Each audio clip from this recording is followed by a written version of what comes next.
నమస్తే అన్న. నమస్తే సార్. ఏం పేరు మీ పేరు? నల్లన్న సార్. బసరకోట సార్ మాది సొంతము. ఆదోని మండలం వస్తుంది సార్. సో ఎన్ని ఎకరాలు పత్తి వేసారు ఈ సంవత్సరం? 4 ఎకరాలు వేసాం సార్. 4 ఎకరాలు వేసారు.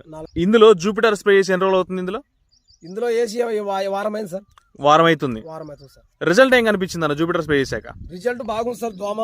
దోమ ఏ మాత్రం లేదు, జిగా లేదు, తెల్ల దోమ, పసర దోమ అన్ని బాగా. కొమ్మలు కూడా బాగా పట్టి పరుచుకునేటట్లు కొమ్మలు కూడా బాగా విడివిడిగా ఉన్నాయి. బ్రాంచెస్ బాగా వచ్చినాయి సార్. పట్టి ఫుల్ గా నింపుకునేటట్లు వస్తుంది సార్. ఎన్ని రోజుల పత్తి ఇది వచ్చేసి 50 రోజులు పత్తి సార్. ఇది 50 రోజులు 50 రోజులు పత్తి సార్. బ్రాంచెస్ బాగా వచ్చినాయి. ప్లస్ ఈ దోమ జిగా ఏ మాత్రం. ఆకు ఎట్లా అనిపించింది నీకు? ఆకు నీట్ గా అయిందా? ఆకు కూడా బాగా నీట్ గా వచ్చింది సార్. ఇది ఆకు నీట్ గా వచ్చింది అంటూ మెత్తదనం ఉందా? మెత్తదనం కాదు, మెత్త వచ్చింది. మెత్తదనం వచ్చింది. పైన ఎగురు కూడా మంచిగా వస్తుంది. ఎగురు కూడా మంచిగా వచ్చింది. కలర్ ఎట్లా అనిపించింది అన్న? రంగు ఏమైనా ఎరుపు వచ్చింది నీకు ఏమన్నా కొట్టిన తర్వాత? కలర్ అయితే మంచి కలర్ వచ్చింది. మంచి కలర్ వచ్చింది. వాడుకోవచ్చు సార్. 100 మంది రైతులు కంపల్సరీ వాడుకోవచ్చు. Okay thank you.